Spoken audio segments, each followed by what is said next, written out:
Assalamualaikum warahmatullahi wabarakatuh. Kami dari kelompok 5 mata kuliah Botani Farmasi ingin menjelaskan tentang morfologi batang. Sebelumnya kami akan memperkenalkan beberapa anggota dari kelompok kami. Yang pertama ada Anissa Kautsar Firdaus, kedua Anita Eka Saputri, ketiga Delia Puspita, keempat Hanif Syafi'i, yang kelima Muhammad Maulana, yang keenam Uun Nur Hidayat.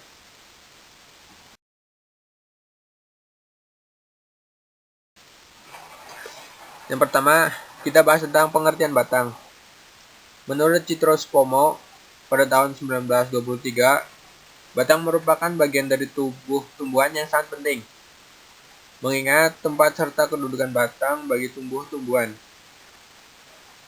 Batang dapat disamakan dengan sumbu tubuh tumbuhan. Batang biasanya menunjukkan sumbu yang memanjang dengan buku dan ruas yang jelas. Sebaiknya, batang dapat juga amat pendek dan letak daunnya merapat membentuk roset. Berkaitan dengan habitat tumbuhnya, batang dapat dibedakan jadi beberapa jenis. Yang pertama, batang yang tumbuh di bawah tanah. Ada juga batang yang tumbuh di dalam air, dan juga batang yang tumbuh di darat.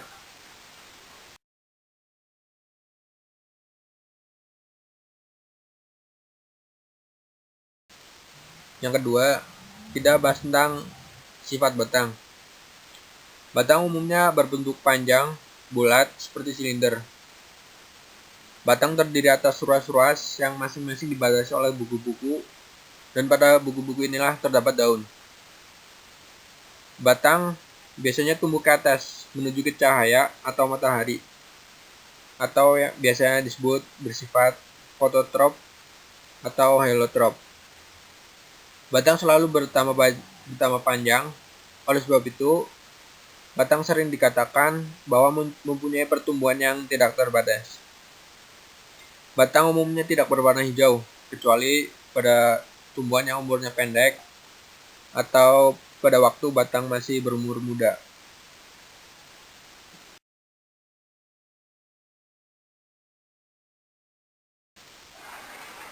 Selanjutnya kita bahas tentang fungsi batang. Yang pertama, batang berfungsi mendukung bagian-bagian tumbuhan yang ada di atas tanah, seperti daun, bunga, dan buah.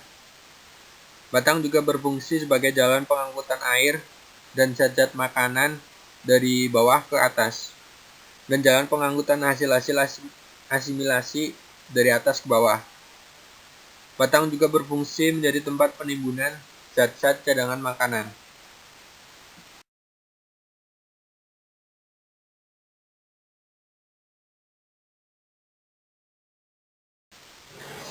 Selanjutnya yaitu jenis batang. Jenis batang dibagi menjadi dua, yaitu pertama tumbuhan yang tidak berbatang atau planta aeolius, seperti lobak dan sawi.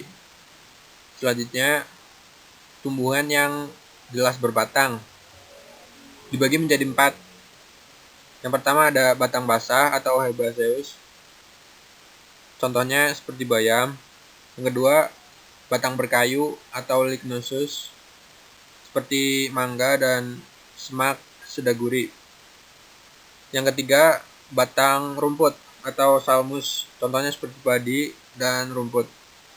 Yang keempat, batang mendong atau salamus, contohnya seperti tumbuhan rumput tegi.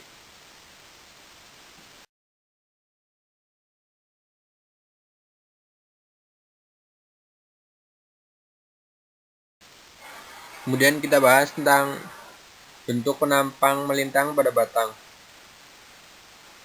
Yang pertama, berbentuk bulat atau teres, misalnya seperti bambu atau pohon kelapa. Kemudian berbentuk persegi atau angularis. Kemudian juga ada yang berbentuk segitiga atau triangularis, seperti batang teki. Kemudian juga ada yang berbentuk segi empat atau quadrangularis, misalnya batang markisa. Kemudian juga ada yang berbentuk pipih, biasanya melebar menyerupai daun dan mengambil alih tugas daun itu. Batang yang bersifat itu biasanya dinamakan dengan Phylocladia atau Phylocladium, atau juga biasa dinamakan Cladodia atau Cladodium.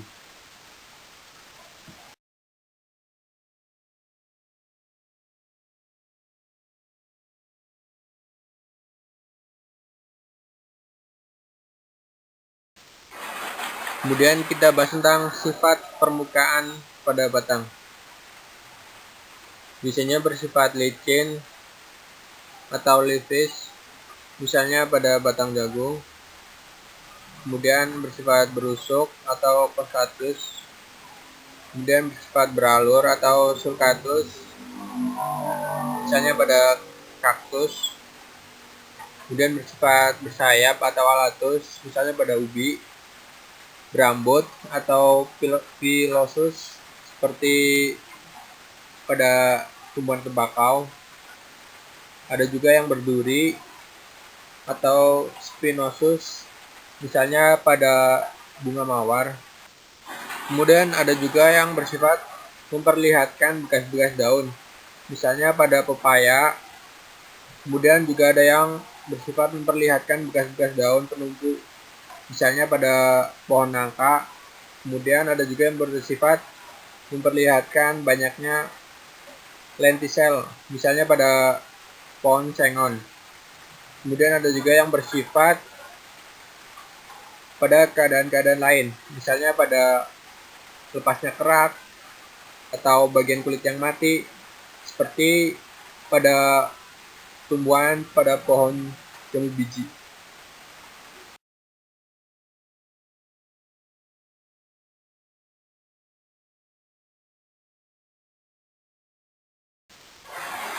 Kemudian kita bahas tentang arah tumbuh pada batang.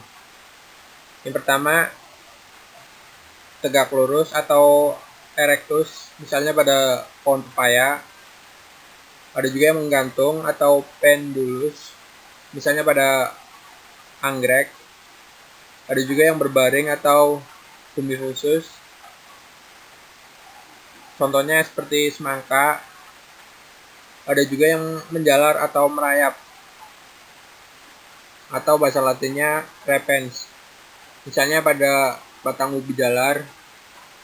Kemudian ada juga yang serong ke atas atau condong, bahasa latinnya ascendens, misalnya pada kacang tanah. Kemudian ada juga yang mengangguk atau nutans, misalnya pada bunga matahari. Ada juga yang memanjat atau scandens, misalnya pada sirih. Kemudian ada juga yang membelit atau volubilis, misalnya pada kacang panjang.